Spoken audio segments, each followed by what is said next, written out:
Hello, and welcome to another ATP Geopolitics video with myself, Jonathan M.S. Pearce. Morning, team. This is a Ukraine war update news segment for the 14th of March 2023. Let's go to our usual opening gambit, and I know you slag me off for saying my caveats, but I have to say it because YouTube suspended me for a week for I still don't know why. Okay, Ukraine released figures for Russian losses the day before. Is this propaganda? Is this accurate? Do Russia produce the same kind of figures? No. Take this with a pinch of salt. However, I do find them indicatively useful, and I think they are more accurate than critics give them credit for being. Russian losses, liquidated personnel, troops for the day before, 740. So slightly down from some previous days. Yesterday was a very high day, possibly even a record day. But down about 300 to 740. Still high, still above the average for the whole war. Now, this is where we get into some pretty significant figures. 10 tanks, 15 APCs and 16 artillery systems with 2 MLRS thrown in as well. Those are significant numbers. I have seen quite a lot of video footage on the socials documenting a whole bunch of different pieces of equipment. So it does seem that there is just more stuff being taken out. Again, I'm trying to work out whether this is just par for the course in terms of the Russians putting it in an offensive, or is there a concerted effort by the Ukrainians to shape the battlefield, to prepare things for a coming offensive? But I think that offensive will be many months down the line, and we'll talk about that again in a sec. But 16 artillery systems is a huge hit. There's been talk about how artillery pieces are being repaired to some quite substantial degree with the Russians and as well with the Ukrainians. The barrels go and so on and so forth. So it isn't necessarily that the Russians have this endless supply of either ammunition, we'll talk about that in a second, but also artillery pieces. And I think this will affect their performance along the front line. One anti-aircraft warfare system, 11 drones, 13 vehicles and fuel tanks, and 5 pieces of special equipment. There were really high numbers of special equipment yesterday and again today. Now, if that is radar systems, this again looks like it could be a shaping of the battlefront in some places. I don't know. I don't know what that represents, but if it is radar systems, then this is looking good going forward for the Ukrainians. I don't know, though. I am just joining the dots. I may well be very incorrect. Phillips O'Brien says, he's referring to a Forbes article, interesting calculation discussed in the new Forbes piece. Russia looks to be running out of T-72s even more quickly than previously thought.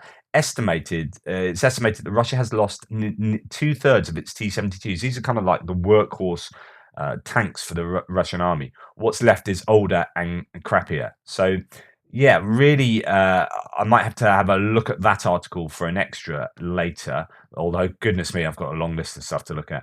I might have to do a couple of extras today.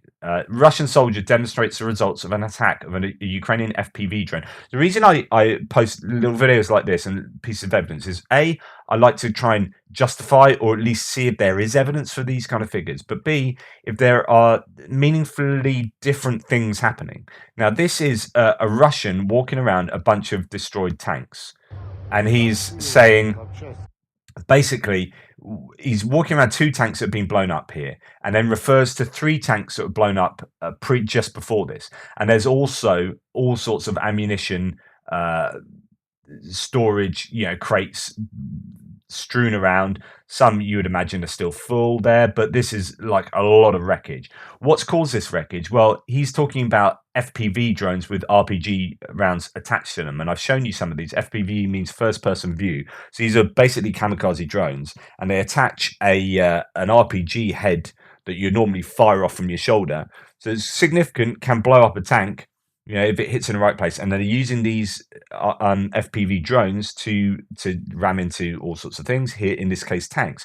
But these have caused significant damage here. So there's either some ammunition that was blown up around here that caused the tanks to be significantly destroyed, or the tanks themselves cooked off. There's some turret tossing on both tanks, and this guy is saying FPV drones. And then he questions, why don't we have these? And he then talks about 3 others were just blown up the day before or just before. So you've got 5 tanks here that are blown up with the use of FPV drones. And that is significant. I have said that the Ukrainians really are starting to use kamikaze drones. You start looking at the amount of money that United 24, I mean, it's in hundreds of millions of dollars. There must be, and there's still all these sort of on the front groups crowdsourcing, fundraising for these drones. Everyone is trying to get drones, but there's a lot of money kicking around for drones. So Ukrainians really should have a lot of drones, and there does seem to be this uptick of kamikaze drone use for Ukrainians. An answer to the Lancet for the Russians has been pretty useful over the course of the war. Okay. Ukrainian soldiers in Vuhledar found documents on a captured Russian officer with interesting insights.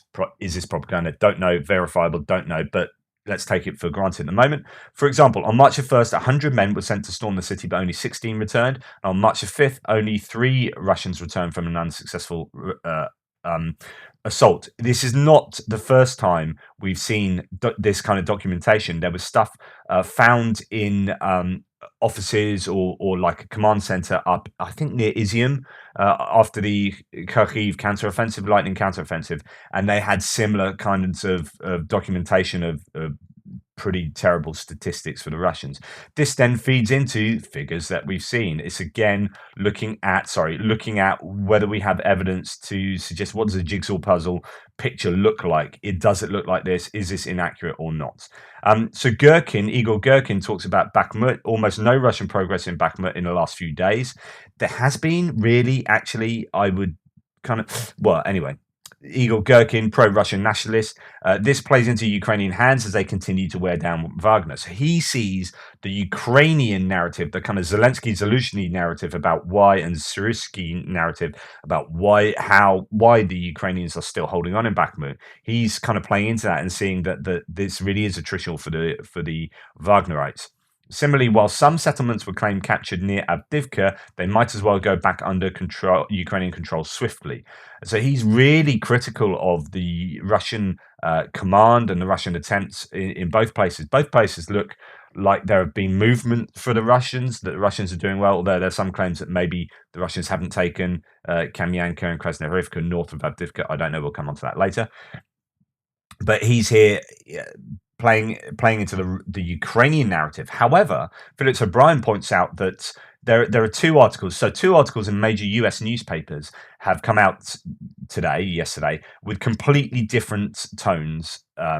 He says this morning, the New York Times and Washington Post portraying what's happening in Ukraine could not be more different. So while the Times put stress on the Russian casualties and a lack of success in their offensive, the Post talks about large Ukrainian casualties and declining morale. There have been, I've not seen them, but there have been claims about TikTok videos on TikTok of Ukrainians in Bakhmut not being happy with being in Bakhmut and thinking they should have pulled out. So, like I've talked about over the last few days, there are these 2 within the pro-Ukrainians and within Ukrainians themselves. There are these 2 different positions on 1, Bakhmut is worth it, 2, Bakhmut is not worth it. And I still don't really know. I think it must be somewhat worth it for the Ukrainians to still be there, and the Russians are making further gains today. So, you know, I don't really know where that's going to go. Whether it will in history, as we look back in history, whether that will have been a good decision.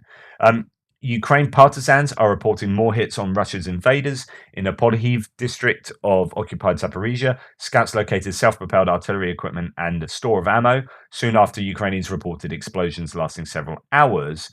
There's also been some partisan activity. I think someone was blown up in I don't know exactly where.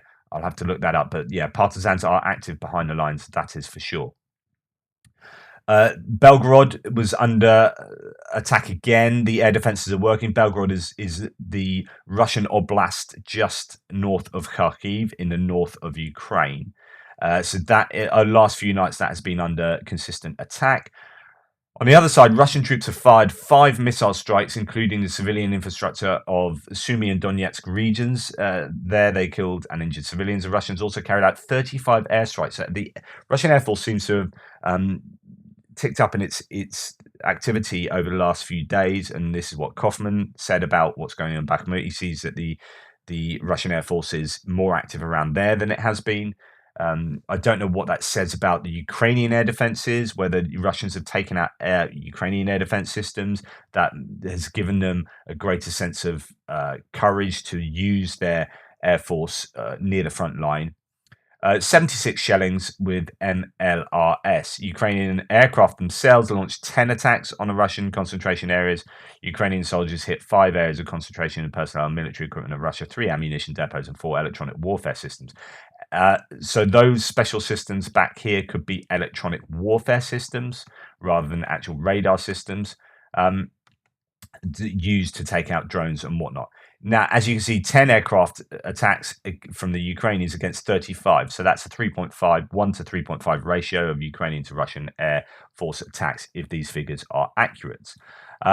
There is possibly, the air raid sirens are going at the moment. I think there may be a couple of missiles have been fired as we speak. I don't know. It's kind of a bit murky as to what exactly is going on.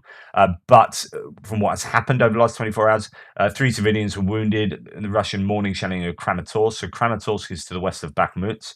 You've got Sloviansk, Kramatorsk, Konstantinivka. These are under consistent attack as the Russians push further and further west past Bakhmut. These places are even more securely within artillery range. So you will see this a lot. Russian missile attack on Kramatorsk in the Donetsk region appears to hit an apartment building. A number of civilian casualties are reported, with emergency services still conducting search and rescue operations from beneath the rubble. Apartment buildings, again, Konstantinivka and Kramatorsk seem to get a lot of civilian casualties as a result of these missile attacks that appear to either be war crimes up front or just really inaccurate missiles. And then the question is, why are you using inaccurate missiles when you could use better missiles? Is that itself a war crime, etc., etc.? In Sverdlovsk, so Russia on fire, 1,600 square meter metal hangar has burned down. And again, a third day in a row, I wake up with a warehouse fire, this time in Simferopol. This is in temporarily occupied Crimea, 1,000 square meter of building destroyed. So there are so many fires that are taking place in Russia. I'd love to see the updated stats for these. Again, must be somehow connected to this war, because these are, I've seen previous data that shows they are above average. So this is anomalous. There is something going on. I'd love to see updated stats for that. Okay, talking about shell hunger and ammunition here. Continuous supply problems are the focus of the UK update this morning. So this is the intelligence update. In recent weeks, Russian artillery ammunition shortages have likely worsened to the extent, so that's 55 to 75% for the UK, worsened to the extent that extremely punitive shell rationing is in force on many parts of the front. This has almost certainly been a key reason why no Russian formation has recently been able to generate operationally significant offensive action. This is super important. So what the UK intelligence are saying here is that you've not seen in the Kreminna area any really great success in gaining territory there. In fact, the Russians have been pushed back a little bit, arguably near Chervono-Pobivka, maybe a little bit of gaining Kreminna, but it's just meters. Nothing Kupiansk to Svatova. You are seeing it around Bakhmut, but that's mainly due to the fact that that's the only place that they are getting their artillery shells, and that's causing shell hunger elsewhere, and they're using lots of troops to do that. Elsewhere, you are seeing very little gain. Vuhledar, Zaporizhia, Kherson, all these oblasts and areas, you are not seeing a the Russians generating any territorial gains. And the UK intelligence says that this is precisely because of shell hunger, and they are just not able to use those combined arms offensives effectively. Russia has almost certainly resorted to using old munition stock, which were previously categorized as unfit for use. I've shown you pictures of that to support that claim. Presidential decree on the 3rd of March 2023. So it's pieces of these jigsaws. Do they really have shell hunger? Yes. The Russians are saying they have shell hunger. They're not making great movements. The shell usage has gone right down. And on the 3rd of March 2023, The Kremlin laid down measures for the Ministry of Trade and Industry to bypass the authority of the managers of defense industries who failed to meet their production goals. Russia is increasingly applying the principles of a command economy to its military-industrial complex because it recognizes that its defense manufacturing capacity is a key vulnerability in the increasingly attritional special military operation. I love the dig here at the end that they're calling it scare quotes special military operation is obviously a war. But yeah, shell hunger is a thing. And if you didn't believe that, we have no rounds, says a Russian. Yuri Mezinov, a Just Russia party functionary from the Rostov region, claims a shortage of ammunition in the Russian army is felt along the whole front line. But he believes it must be sabotage because you can't find any other explanation. He's like, we're the second greatest army in the world. Why would we have shell hunger? It has to be sabotage. It can't be due to our incompetence. It's like this fallacy of invincibility. It's like we can't be at fault, so therefore it must be some other reason. So anyway, you piece things together, you come to the conclusion. Bit of a different one, doesn't fit under any category. This another floating protest in the river Moskva in the capital of Russia. So it's right in the middle of Moscow. An activist has ensured thousands of passers-by would see Ukraine's Trident, the Trezub, floating along for a while within sight of the FSB and Kremlin. The other floating protest sees ice with the inscription of these letters bobbing along the river in central Moscow. This is shorthand for Putin, go F yourself. In an artistic touch, the dashes and dots placed around the inscription spell F-U-C-K in Morse code. So this is just a very subtle bit of trolling. This is Ukrainian trolling in Russia, or partisan trolling in Russia. Brilliant stuff. Okay, is it going to make any difference? No, but something to talk about. So let's go on to military aid. Spain. Ukrainian tankers are close to completing their training to master the Leopard 284, of which Spain will send 6 up to 10. So 6 to 10 of these. It's all coming together in the next couple of weeks, I would say.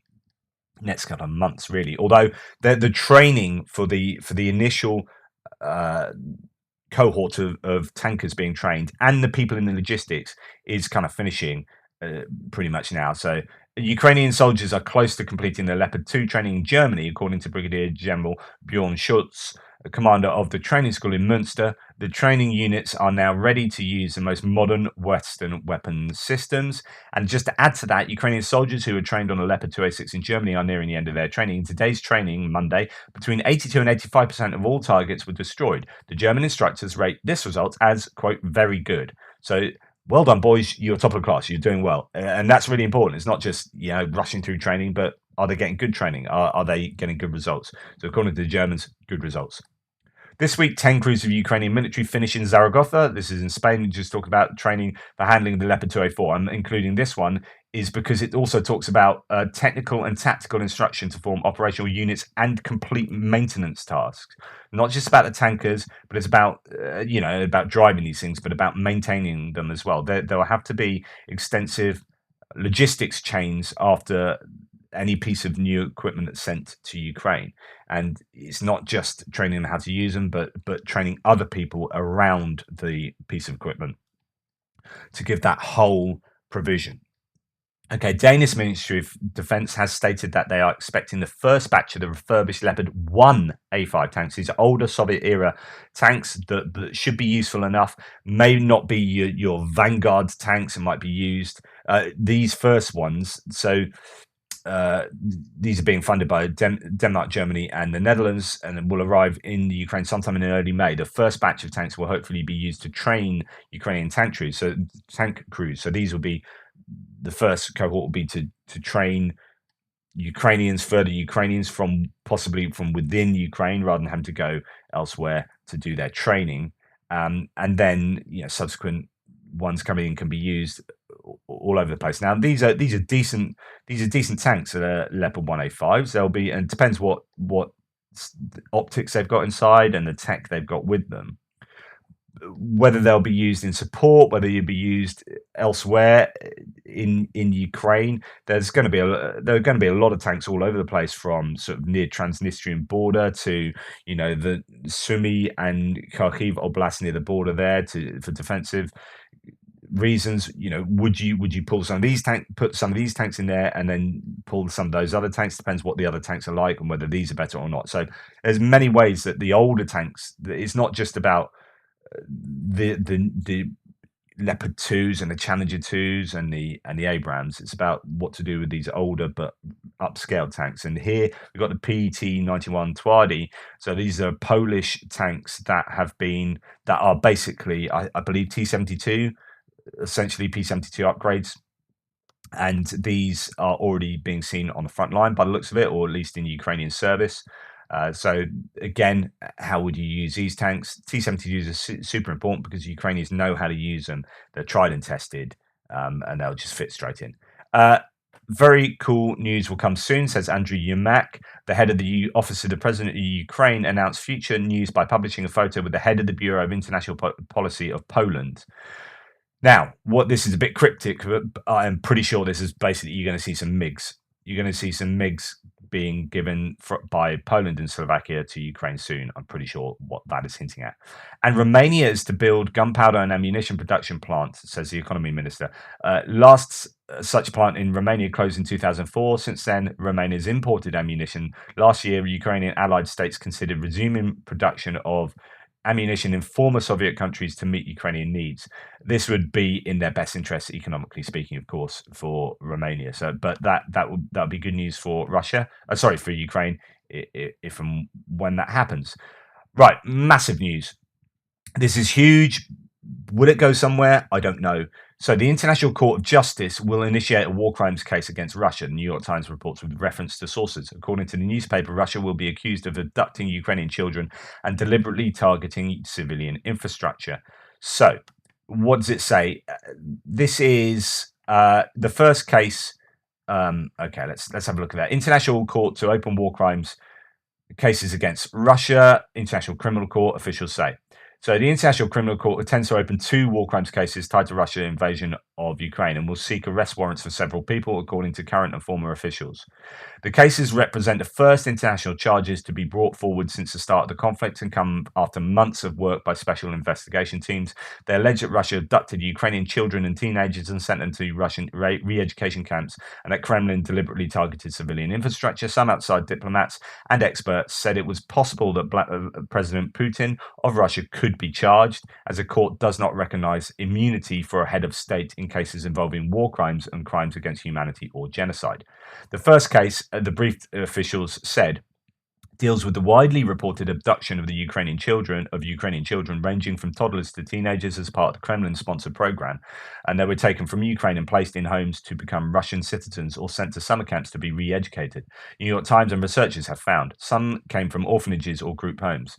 Now, what's interesting about this is Moscow, as it goes on to say, has made no secret of this. In fact, they paraded a bunch of children in the recent parade that they had at the stadium in Moscow, where they shipped in a load of people to fill up the stands, and it was all rather controversial. And they had bands singing, and Putin did a speech, and flags waving, and children being paraded around on stage, being used as propaganda. Absolutely terrible. But anyway, they've made no secret of this, talking about this quite often, talking about how they are kind of like saving these children, right? But they're essentially admitting, I would argue, to war crimes, presenting it as a humanitarian mission to protect orphaned or abandoned Ukrainian children from the war. And then, lots of talk about that in the article. The U.S. State Department has said that at least 6,000 children have been taken from Ukraine to 43 different camps, as well as orphaned out to individual families. Ukraine say it's a lot higher than that, and it could be more than 16,000. But either way, that's a lot. So at least 6,000, 6 to 16,000 children. It's just absolutely terrible. Defense Department. So they're wondering about whether this is going to go anywhere. It might not be brought to trial. Don't know 100%, but the US has a lot of evidence. But at the moment, the US are blocking that evidence being used. And the reason that the Defense Department is blocking the intelligence from being used is because they think it might set a precedent that could end up having Americans be prosecuted in future conflicts or past conflicts. So they're quite reticent to let this this evidence get out and be used in court. President Biden has yet to decide whether to approve the release of the material, according to officials. Ukraine's government is now holding its own war crimes trials, and a host of other international bodies are also investigating. But looming over the investigations is a question of whether any cases against Russia will ever reach a courtroom. So, in recent weeks, a group of governments and international organizations have stepped up talks on the need to create a separate international court with the power to prosecute Russia for the crime of aggression, over which the ICC has no jurisdiction. The court can hold individuals, even leaders, accountable for only war crimes, crimes against humanity, and genocide in this case. So, moving on, and that's really big news. The first conversation between Chinese and Ukrainian leaders since the beginning of Russia's full-scale invasion is expected to occur online, Wall Street Journal wrote, citing people familiar with the issue. So it's going to be on Microsoft Teams. It's going to be like, sorry, you've turned your mic's on mute. It's on mute. Your mic's on mute. We can't hear you. We can't hear you, Xi Jinping. Sorry. Can't. So anyway, well, it's a start, isn't it? So there you go. Good stuff. I hope. Iran has just pardoned this is nothing to Ukraine, but I think it's super important. Iran has just pardoned 22,000 anti-government protesters. This was announced by the head of judiciary in Iran, Gholam Hossein Mohseni AJ, via IRNA news agency.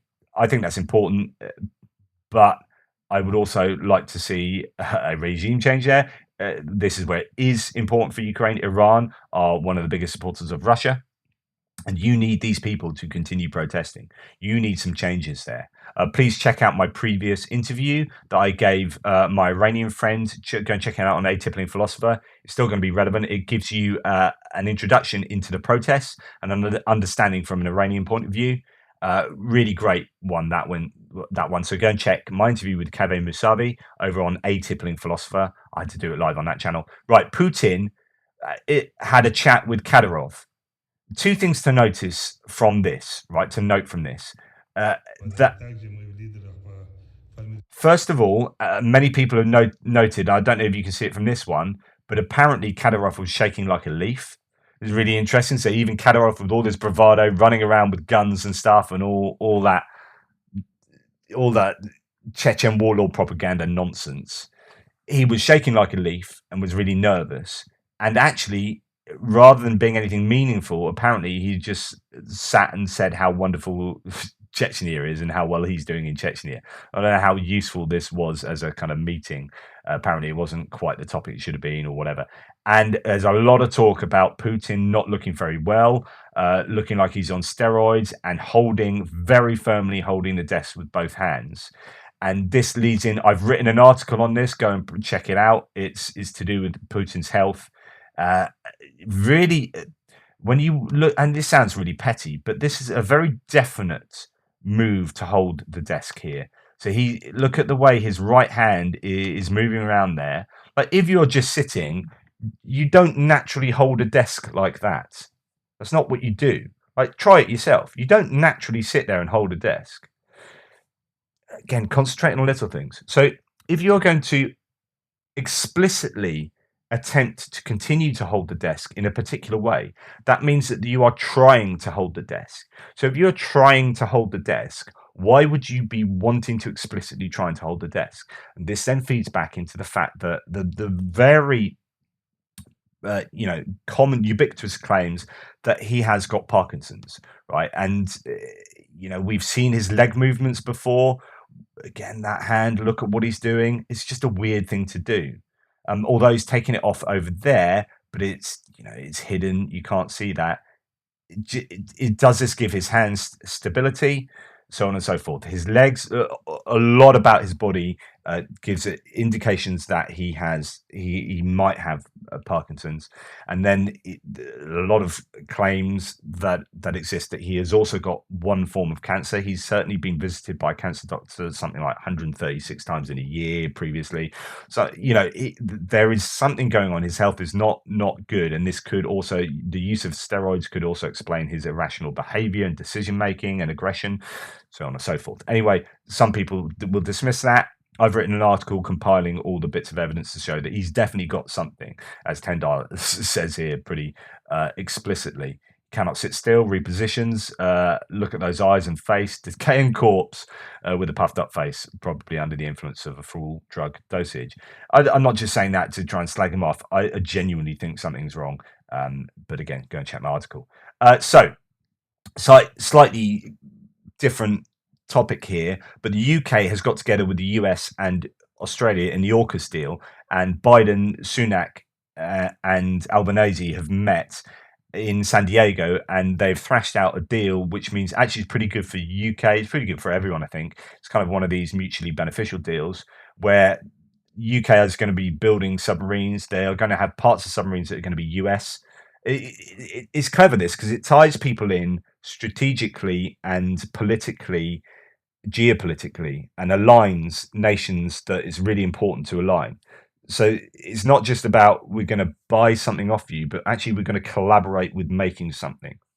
That is really quite important. And submarines are a pretty important thing. Someone's talking about how submarines aren't just tubes. It was on Dom Nichols on the Ukraine Latest podcast. They're not just tubes with missiles in that float around or don't quite float around, submerge around the world. They are listening devices. They are a big way of getting intelligence. They are more important than just a glorified missile launcher. So anyway, we appear to be upping the number of submarines, nuclear submarines that we're going to build, and we're going to do them together, and it's all good news. British seem to be pretty happy with that, but I think everyone seems to be pretty happy with that. And it's all about Indo-Pacific. It's all about China.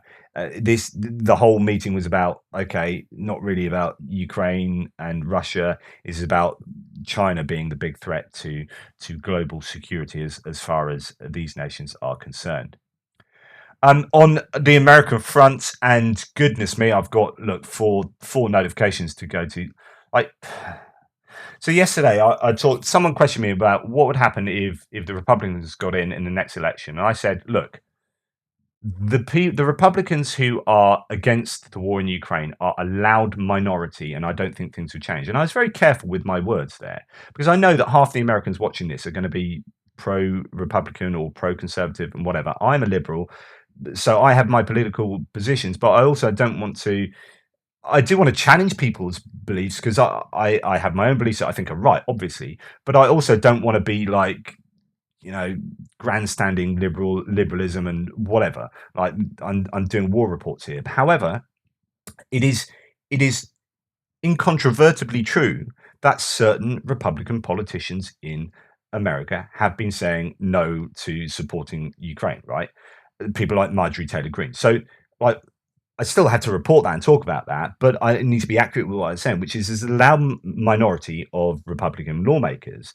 And as such, and the whole point of me talking about this was, as such, if the Republicans got in, I don't think you would have a huge change in support for Ukraine, despite what many people think. And that was the reason I said this. Anyway, someone had a right go at me on Twitter saying, right, I'm unsubscribing. How dare you attack my political system? I literally said a loud minority. I'm not attacking all Republicans. Come on, man. You've got to be. You can't inoculate yourself from criticism by saying, right, I'm unsubscribing. You've criticized that. That's it. That's it. All game over, because you will never change your mind. This is almost. It's called the invincible ignorance fallacy, which is like you remain ignorant of all criticism, and you remain invincible. I am always going to be right, because I will not. And he's saying, like, all the polls that you cite, they're all inaccurate, methodologically inaccurate. Okay, well, give me the evidence for that, because that's just a wild assertion. And like everything is saying is like, okay, here are the receipts, here are the receipts, here are the receipts. Anyway, so what I'm trying to tell you is, yes, I'm liberal. Yes, I'm not a big fan of Republican administrations and policies in the US, but you know that, right? And hopefully we can have good faith dialogue about this. It's not just throwing your toys out the pan and saying, right, I'm unsubscribing because X, Y, and Z. Right, you come on, let's talk about this. However, here we have Ron DeSantis. So this is playing into that, and this is important because I don't know who's going to be the next presidential nominee for the Republicans, but I'm think Mike Pence has got the charisma of a plank. Trump is looking like he's in legal peril at the moment. I mean, if you actually look at what's going on in the legal system in America, even if you're a massive fan of Trump, A, he's worried, and B, he should be worried. The net is tightening in a lot of ways. And I think Ron DeSantis, there are others like Kristi Noem and Chris Christie's, I think back in the mix, Tim Scott, but I think really Ron DeSantis is probably your forerunner at the moment, and that's why Trump is picking on him quite a lot, because he recognizes he's the forerunner. But so this is why it's important for you guys, Republicans, and I'd really be interested. Like, I don't want a big argument about this. I'm just interested in what you think. He has, with Tucker Carlson, I think, said basically he is. So one of the Republican candidates for the US presidency, Ron DeSantis, said that supporting Ukraine is not in American interests, and the war itself is a territorial dispute. Now, if he becomes US prime minister, is he just saying that to try and get support, to get the MAGA Trump support that agree with that from Trump to him, but keeps the general conservatives on his side as well, and that when he gets in, he might change his views a little bit. He might be influenced by actually what the military are telling him. I don't know. What do you guys think? But this is obviously not good for Ukraine going forward, at least on the face of it. So it's probably far more nuanced, as I'm trying to say, than just like, oh my goodness, if he gets in, then support for Ukraine goes, it's all over. It goes back to that conversation I had yesterday. So I'll be interested in that. But you know, don't just attack me because you think I'm attacking Republicans. This is what's happened. We need to talk about it. Although Mark Hartling, who's brilliant, well worth following on Twitter, he's a former commander of Bradley. So he's in the Gulf War, so he's a military man, but he's not a fan of Ron DeSantis here. You know, talking about how he's banned books and blah blah blah. But he's reacting very badly to this. So the point of me including this is that this has worried some people, worried some military people. This might be a problem going forward. Now, some good news here. Serbian foreign minister has called for sanctions against Russia. So Serbia is a pillar of Russian support within Europe. Serbia's economy minister Rada Basta on March the 13th had called on his government to finally impose sanctions against Russia, declaring that they are paying a high price for not doing so. And he said it pretty forthright. Our country is already paying a high price for refusing to impose sanctions against Russia, and it's becoming increasingly unbearable. You have seen recently, and I think this is pretty significant, you've seen Brazil position itself in a quite a nuanced way, voting against Russia in the UN. You've seen India say they're going to uphold oil sanctions. You have seen Serbia, you've seen Orban saying we might need to reposition ourselves. And you're seeing Serbia saying we need to reposition ourselves. And you've seen Turkey saying we're going to uphold sanctions, right? I'll bet my mortgage, well, probably not that much. That's a pretty big mortgage. Jeez. I will bet quite a lot that the EU and the US are working double time behind the scenes to really put pressure on all these people to stop supporting Russia, and it's working. Or these guys are just waking up and smelling the coffee, because you look at Russia and their long-term prospects, and you look at Europe and US and their long-term prospects, it's pretty obvious to me whose side you should be on, just economically speaking here. And if you can also get your hydrocarbons, so if you're like India, you're saying, right, we're going to uphold the sanctions, we know which side our bread is buttered, but at the same time we're going to get oil off Russia at a really good rate, then you're laughing. Because you're pleasing the US, you're pleasing the EU, and you're pleasing your own economy, and you're kind of pleasing Russia because you're buying oil off them. So India, very clever. So that there's a change afoot, and all of this will hurt Russia, both publicly and politically, but economically as well. Anyway, that's my lot for today. I have banged on way too long. Jesus, 40 minutes. So sorry. That's a news update for today. Please like, subscribe, and share. I will speak to you in the Frontline update shortly. Toodle bits.